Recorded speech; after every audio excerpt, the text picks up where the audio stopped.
That's an easy one. Putin wants respect. The way he wants to achieve that is by building what he calls a multipolar world, in which the US loses its monopoly as the one and only superpower. To understand Putin, you've got to know where he's coming from.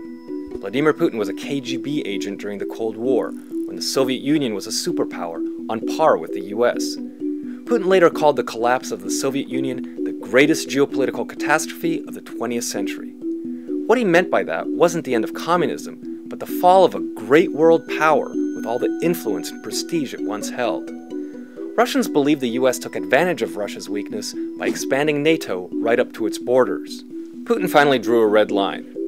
First, he intervened militarily in the former Soviet Republic of Georgia, and then in Ukraine. It didn't help that President Obama reacted by calling Russia only a regional power and slapping multiple sanctions on Moscow.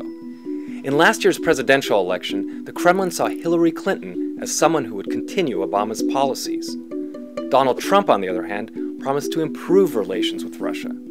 Officially, the Kremlin denies it did anything to help Trump win the election. But even Trump's victory may not help Putin achieve his goal. That's because an overwhelming majority in Congress wants to tighten sanctions against Russia and deny Putin the thing he wants most: respect.